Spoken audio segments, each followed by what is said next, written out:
Timnas Indonesia U17 patahkan dua statement dari Pandit Kocak ini ya. Dua statement dari Pandit yang ini dan yang ini ya.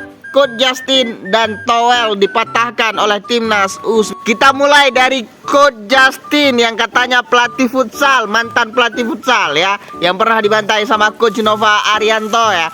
Dia berstatement kalau tinggi badan itu berpengaruh terhadap performa, kita nggak bisa ngelawan kalau pemain kita pendek.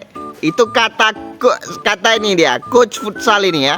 Tapi faktanya di lapangan kita menang lawan Korea Selatan dengan skor 1-0 ya. Kita menang padahal tinggi badan kita kalah jauh dari Korea Selatan. Mau bukti? Mari kita. Ya, ini adalah buktinya. Foto langsung ya. Tempat no. Gue nampak. Bayangin, Fandi Ahmad menang lawan pemain Korsel. Dan inilah ya tinggi badan rata-rata pemain di Piala Asia U17, di mana Indonesia dua terbawah berhasil mengalahkan negara yang tinggi rata-ratanya dua dari atas ya, Korea Selatan. Dan ternyata bukan Indonesia saja yang membuktikan kalau tinggi badan itu tidak berpengaruh ya.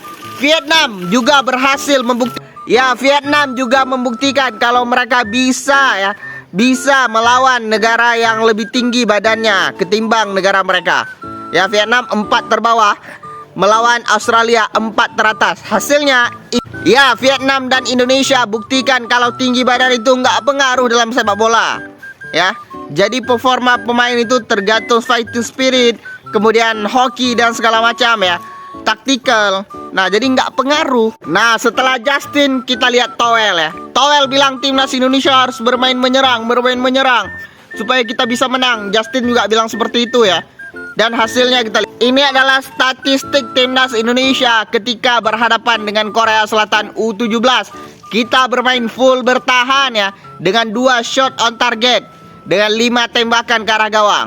Sedangkan Korea Selatan 21 kali shot, 3 shot on target ya. Bayangin, kita berhasil mengalahkan Korea Selatan dengan bermain full bertahan, tidak menyerang. Timnas senior pun gitu, lebih kurang hampir sama ya, bermain di kandang, lebih bermain bertahan ketika melawan Bahrain. Membuktikan kalau sepak bola bukan cuman menyerang, tapi juga soal bertahan. Ya, saya masih menunggu statement dari Towel ya, yang bilang pelatih timnas senior sebelumnya itu bermain bertahan, Sintayong bermain bertahan. Ini apa nih? Ada apa lagi nih? Apa komentar dia terhadap timnas U17 yang bermain full bertahan ya, dan cuman mendapatkan 2 kali shoot on target? Coach Nova lagi-lagi membuktikan kalau ilmu Sintayong itu lebih mahal daripada bacotan Towel ya. Dimana ilmu Sintayong itu jauh lebih mahal ketimbang bacotan Towel. Kita memang bermain bertahan, tapi itulah kapasitas kita. Kita nggak memiliki kapasitas untuk menyerang melawan Korea Selatan. Dan Coach Nova Arianto membuktikan kalau dia bisa menang melawan Korea Selatan. Ya, bisa dibilang bacotan Towel adalah sampah dalam sepak bola ya.